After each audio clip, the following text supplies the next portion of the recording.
Dieu Tout-Puissant dit: Pour entrer dans la réalité, on doit tout orienter vers la vie quotidienne. Si en croyant en Dieu, les gens ne peuvent pas arriver à se connaître eux-mêmes, par l'entrée dans la vie réelle, et s'ils ne peuvent pas vivre une humanité normale dans la vie réelle, alors ils seront voués à l'échec.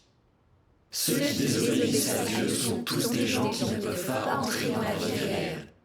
Ce sont tous des gens qui parlent d'humanité, mais qui vivent la nature des démons. Ce sont tous des gens qui parlent de la vérité, mais qui vivent plutôt des doctrines. Ceux qui ne peuvent pas vivre de la vérité dans la vie réelle sont ceux qui croient en Dieu, mais sont détestés et rejetés par lui. Tu dois pratiquer ton entrée dans la vie réelle, connaître tes propres défauts, ta désobéissance, ton ignorance et connaître ton humanité anormale et tes faiblesses. De cette façon, toute ta connaissance sera intégrée dans ta situation et tes difficultés réelles. Seul ce genre de connaissance est réel et peut te permettre de saisir réellement ta propre condition et réaliser la transformation de ton tempérament. J'aimerais vous lire un autre passage. Oui, d'accord. En cherchant l'entrée dans la vie, on doit examiner ses propres paroles, actes, pensées et idées dans tous les domaines que l'on rencontre dans la vie de tous les jours. On doit saisir ses propres états, puis les comparer à la vérité, chercher la vérité, et entrer dans la réalité de la vérité que l'on comprend. Pendant le processus qui consiste à entrer dans la réalité de la vérité, on doit saisir ses propres états et venir fréquemment devant Dieu pour le prier et le supplier.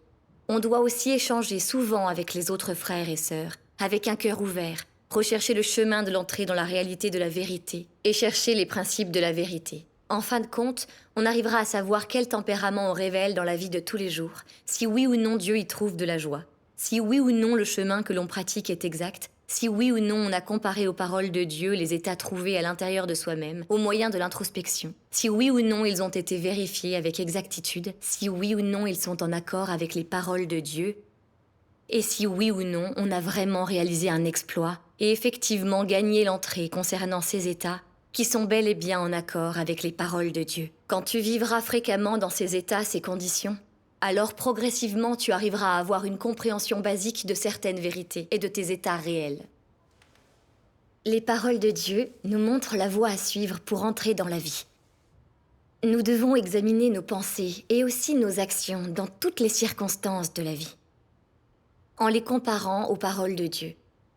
Nous devons réfléchir sur nous-mêmes et résoudre notre corruption par la vérité. C'est vrai. C'est la seule manière de se connaître et d'entrer dans la réalité des paroles de Dieu. C'est vrai. Oui, C'est vrai. J'aimerais partager certaines expériences. Bien sûr.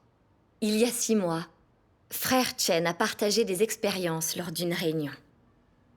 À la fin de son témoignage, j'ai trouvé qu'il avait été peu scrupuleux dans son devoir, puis avait été émondé. Il avait fait preuve de discipline sans essayer de se justifier. Il avait l'air de se soumettre. Le problème est qu'il n'avait pas réfléchi au tempérament corrompu qu'il contrôlait.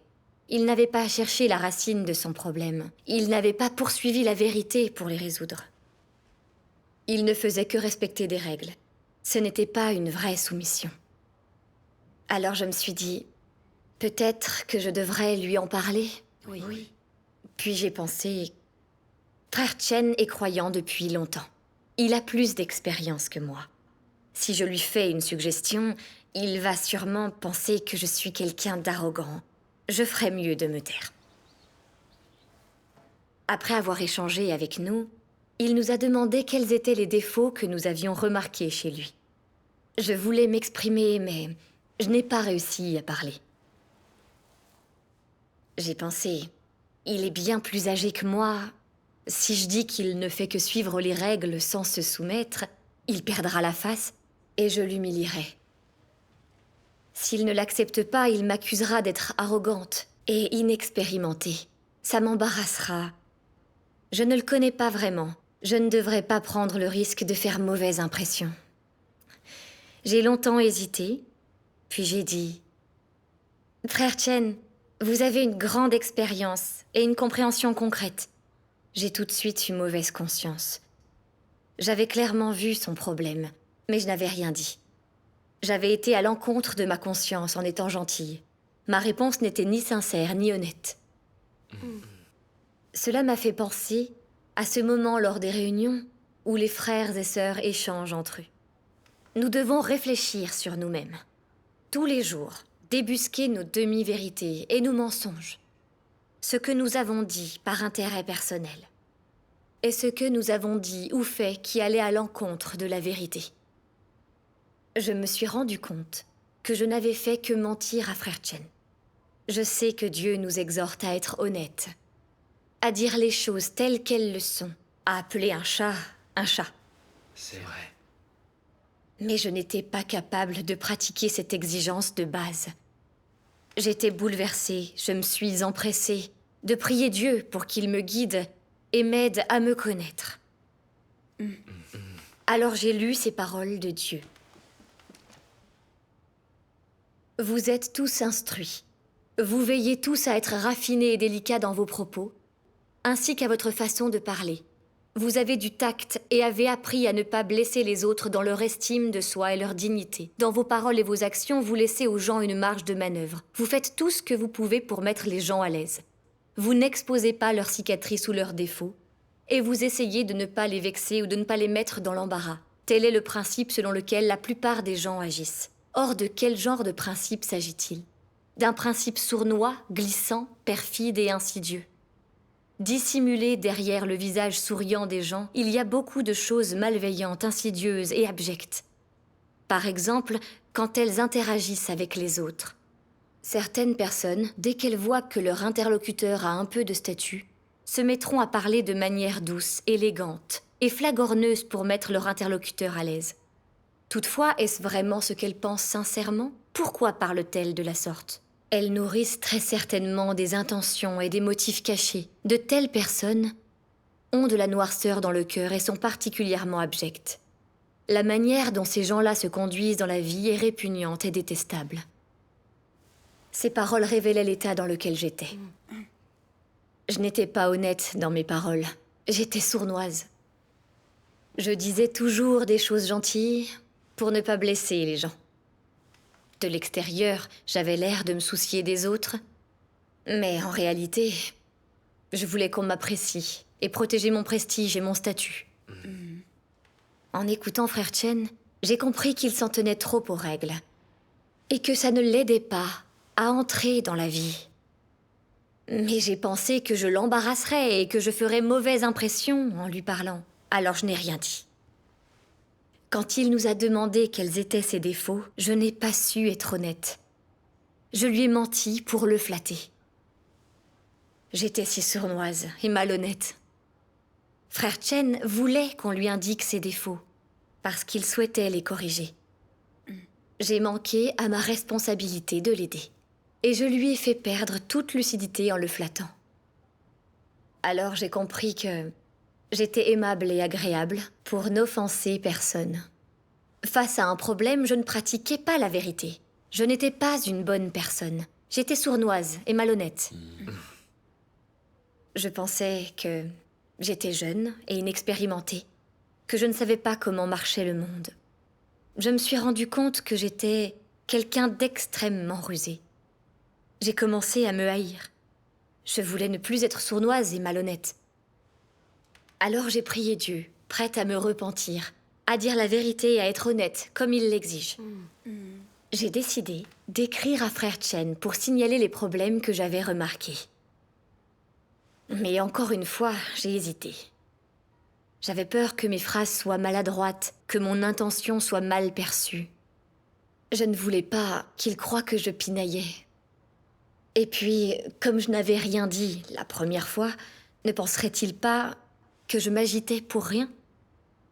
Peut-être que je ne devrais rien faire et parler la prochaine fois. Mais cette pensée m'a donné mauvaise conscience. Dieu n'avait pas arrangé cette situation pour me donner une leçon théorique. Il voulait que j'accepte ses paroles et que je les mette en pratique. N'était-ce pas de la triche que de ne rien faire et de laisser glisser? J'ai encore prié Dieu pour lui dire « Je ne veux plus me soucier de la vanité de Frère Chen, ni de ce que les gens pensent de moi. Aide-moi à pratiquer la vérité. Par la suite, j'ai réfléchi à l'expérience de Frère Chen. J'y ai intégré les paroles de Dieu. et je lui ai écrit pour signaler les défauts que j'avais remarqués chez lui. Je me suis sentie beaucoup mieux en pratiquant de cette manière. Frère Chen m'a répondu dès le lendemain. Il disait qu'il avait été très touché par ma lettre et que mon initiative était le fruit de l'amour de Dieu. Quand il rencontrait un problème, il ne cherchait pas la vérité et il ne s'était soumis qu'en apparence. Il avait compris et était prêt à corriger ses défauts. Oui. Sa réponse m'a profondément émue. Je ne devais pas autant m'inquiéter pour mes relations avec les frères et sœurs. Si mes intentions étaient honorables quand je signalais un problème, alors ils l'accepteraient. Je m'inquiétais pour rien et j'étais sous le contrôle de mon tempérament corrompu. Oui. J'ai aussi compris que les relations dans l'Église ne reposent pas sur des philosophies de vie ou des ruses, mais sur l'honnêteté mutuelle et le fait de mettre les paroles de Dieu en pratique. C'est vrai, c'est vrai. Mais Satan m'avait tant corrompu, et ma corruption était si profondément ancrée, que lorsque mon prestige et mon statut étaient menacés, je n'arrivais pas à pratiquer la vérité. Quelque temps plus tard, j'ai appris qu'une jeune sœur lisait des romans sur Internet. Mon cœur s'est mis à battre très fort. Je me suis dit, ces romans ne sont que des fictions inventées par les hommes. S'il lui tourne la tête, elle ne voudra plus lire les paroles de Dieu ni faire son devoir. C'est vrai. Alors elle perdra l'œuvre du Saint-Esprit, ce qui sera une terrible perte. Je dois lui en parler. C'est vrai. J'étais sur le point de parler, mais j'ai hésité. Pensera-t-elle que je me mêle de ce qui ne me regarde pas? Si elle n'accepte pas ce que je lui dis, et que l'on se croise tous les jours, ce sera embarrassant. Je devrais peut-être en parler à la dirigeante pour qu'elles échangent à ce sujet. Mon raisonnement n'allait pas. C'était à moi de lui en parler, car c'était moi qui l'avais découvert. Oui. Je ne devais pas remettre le fardeau à quelqu'un d'autre. Après ça, j'ai essayé de lui en parler à plusieurs reprises. Mais à chaque fois, je n'arrivais pas à parler, je ne savais pas comment aborder le sujet. Ça a duré plusieurs jours. Jusqu'à ce que la dirigeante m'interroge sur l'état de cette sœur. Je n'en ai parlé qu'à ce moment-là. Étonnamment, la dirigeante était occupée et m'a demandé de m'en charger. Dieu avait arrangé cette situation pour savoir si j'étais capable de renoncer à ma chair et de pratiquer la vérité. C'est vrai. C'est vrai. J'ai pensé au malaise que je ressentais depuis plusieurs jours. Quand je croisais cette sœur, je m'en voulais de ne pas lui avoir parlé. Je n'avais pas fait preuve d'amour, j'avais été irresponsable et j'avais mauvaise conscience. Je connais bien les dangers des romans qu'on lit sur Internet. Satan se sert de ses tendances malsaines pour tromper et corrompre les gens, pour contrôler leurs pensées et les détourner de Dieu, pour qu'ils soient de plus en plus dégénérés et pour les dévorer. Je ne m'étais pas souciée de comment la vie de cette sœur pouvait être ravagée, ni du risque qu'elle soit distraite pour réaliser son devoir et que cela puisse nuire au travail de l'Église. Je craignais de l'offenser en abordant le sujet, et je marchais sur des œufs pour ne pas briser notre relation. J'étais si égoïste et méprisable. Alors j'ai lu ces paroles de Dieu. De nombreuses personnes croient qu'être une bonne personne est vraiment facile et exigent simplement de parler moins et de faire plus, d'avoir bon cœur et de ne pas avoir de mauvaises intentions. Elles croient qu'elles prospéreront partout où elles iront, que les gens les aimeront, et qu'il est suffisant d'être ce genre de bonne personne. Elles vont même jusqu'à vouloir poursuivre la vérité. Elles se contentent simplement d'être de bonnes personnes. Elles pensent que le problème que pose la poursuite de la vérité et le fait de servir Dieu est tout simplement trop compliqué. Cela exige la compréhension de nombreuses vérités, pensent-elles. Et qui peut accomplir cela? Elles veulent simplement emprunter un chemin plus facile, être de bonnes personnes et accomplir leurs devoirs, et pensent que cela suffira. Cette position est-elle tenable? Être une bonne personne est-il si simple? Vous trouverez beaucoup de personnes bonnes dans la société, parlant haut et fort, et même si elles ne semblent pas avoir réalisé un mal important, au fond elles sont trompeuses et fuyantes. En particulier, elles sont capables de voir d'où le vent souffle, et elles sont douces et mondaines dans leur éloquence. Selon moi, une telle bonne personne en est une fausse, hypocrite. Une telle personne fait seulement semblant d'être bonne. Tous ceux qui s'en tiennent à un juste milieu sont les plus sinistres. Ils essaient de n'offenser personne. Ils aiment plaire aux gens, ils s'adaptent aux choses et personne ne peut les démasquer. Une personne comme celle-ci est un Satan vivant. Les paroles de Dieu m'ont atteinte droit au cœur. J'ai compris que j'étais une personne dite agréable, qui restait toujours discrète, qui n'offensait jamais personne et n'abordait aucun problème. Quand je parlais, je m'adaptais à la personne et à la situation. Je ne voulais pas prendre le risque de perdre une amitié ou qu'on pense du mal de moi. J'avais vu que cette sœur avait un problème et je voulais lui en parler. Mais comme j'avais peur de la vexer, j'ai repoussé le moment jusqu'à remettre le fardeau sur les épaules de la dirigeante. J'ai compris que je ne pensais qu'à moi. Je confiais les tâches délicates aux autres, car je ne voulais pas que mes intérêts soient menacés. Avec les autres, je m'étais toujours comportée comme cela. Quand je voyais qu'une personne était troublée ou qu'elle montrait des signes de corruption, je fermais les yeux au lieu d'échanger avec elle. J'avais l'air de bien m'entendre avec tout le monde et d'être soucieuse des autres, mais ce n'était que des faux semblants. Sous mon masque, je cachais ce que je pensais réellement. J'étais tellement hypocrite. Je voulais que l'on pense du bien de moi, alors que j'avais été malhonnête avec mes frères et sœurs. J'aurais dû avoir honte. J'ai compris que j'étais une bénie oui-oui, fourbe et hypocrite. Alors j'ai lu d'autres paroles de Dieu. Tant que les gens n'ont pas fait l'expérience de l'œuvre de Dieu, ni gagné la vérité, c'est la nature de Satan en eux qui domine. Quelles sont les spécificités de cette nature? Par exemple, pourquoi es-tu égoïste? Pourquoi protèges-tu ta propre position? Pourquoi tes émotions sont-elles si fortes? Pourquoi aimes-tu les choses injustes? Pourquoi aimes-tu ces fléaux? Sur quoi repose ton attachement pour de telles choses? D'où viennent ces choses? Pourquoi es-tu si heureux de les accepter? Désormais, vous avez tous compris que toutes ces choses sont principalement causées par le poison de Satan qu'elles contiennent. Quant à ce qu'est le poison de Satan, il peut être pleinement exprimé par des paroles. Par exemple, si tu demandes à certains malfaiteurs la raison de leur agissement, ils répondront « Chacun pour soi, Dieu pour tous ». Cette seule phrase exprime la racine du problème. La logique de Satan est devenue la vie des gens. Ils agissent peut-être dans un but ou un autre, mais ils ne le font que pour eux-mêmes. Les gens pensent tous que puisque c'est chacun pour soi, Dieu pour tous, ils devraient vivre pour leur propre compte, faisant tout ce qui est en leur pouvoir pour s'assurer une bonne position, et la nourriture et les vêtements dont ils ont besoin. Chacun pour soi, Dieu pour tous. Voilà la vie et la philosophie de l'homme, et cela représente aussi sa nature humaine. Cette déclaration est précisément le poison de Satan, et une fois qu'elle est intériorisée par les hommes, elle devient leur nature.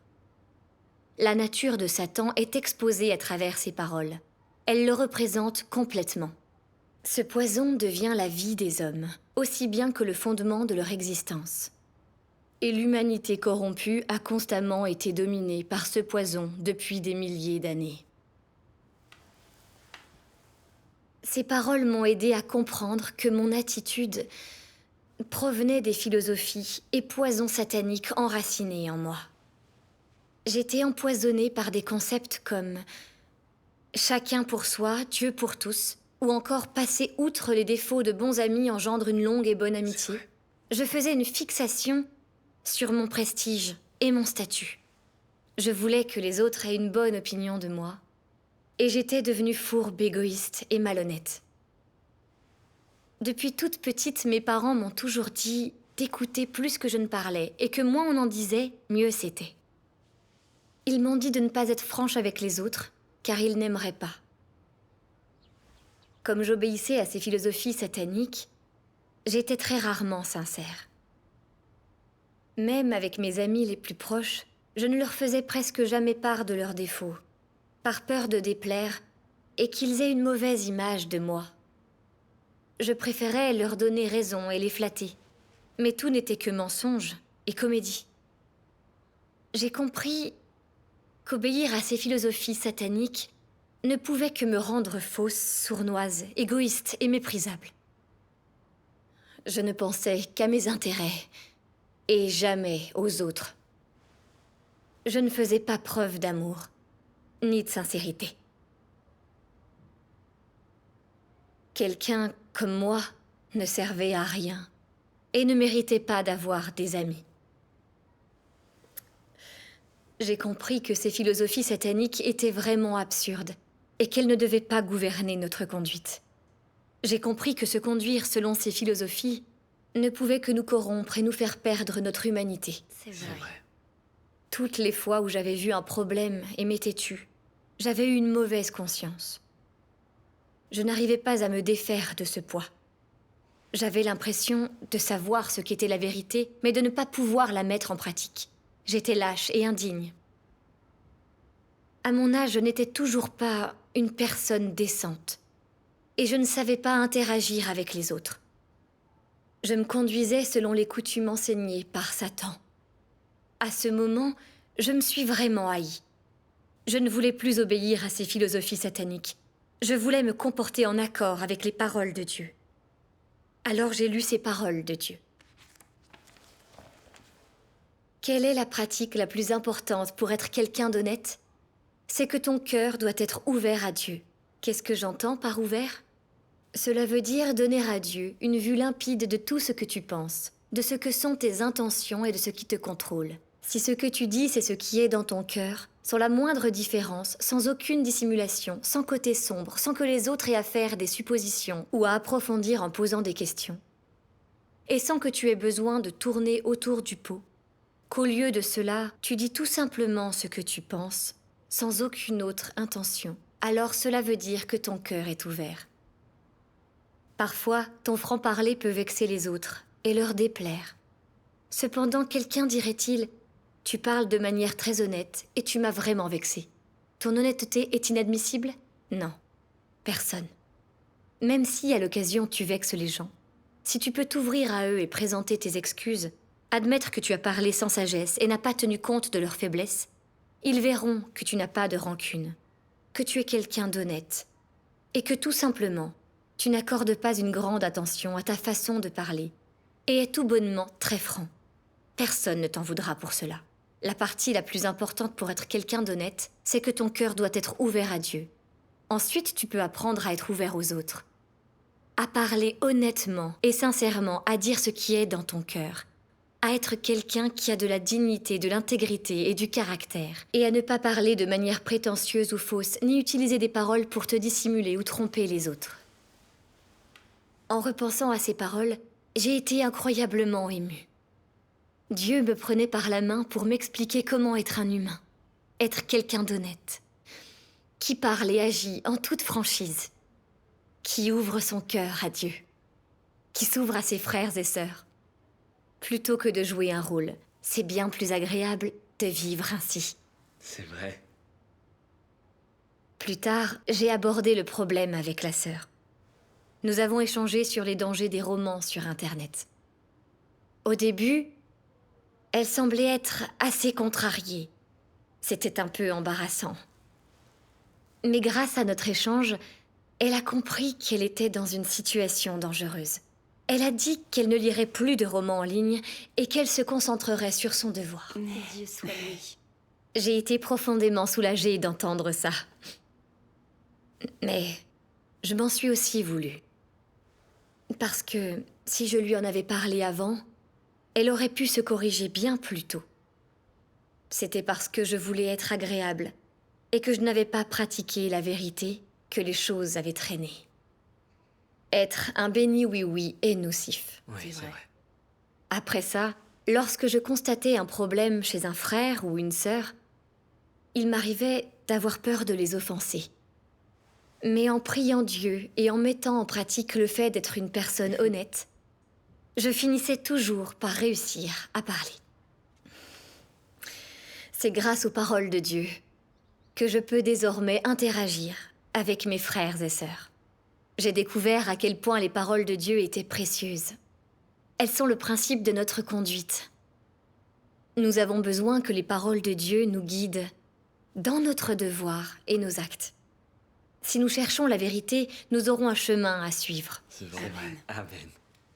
Au début, j'avais compris que j'étais une bénie oui-oui, mais seulement en théorie. Je ne m'étais pas sincèrement mesurée aux paroles de Dieu pour examiner ma corruption. Je cherchais rarement des principes dans les paroles de Dieu. Et donc, je continuais à être égoïste et malhonnête. Et même si mon expérience est insignifiante lorsque je m'examine, et que je recherche la vérité dans les paroles de Dieu, je parviens à une certaine compréhension. Je me sens vraiment apaisée. Et je gagne une voie d'entrée dans la vie. Oui. Si j'ai récolté cette compréhension, c'est entièrement grâce aux paroles de Dieu. Dieu soit loué. Dieu soit loué. Dieu soit loué. Dieu soit loué. C'est formidable.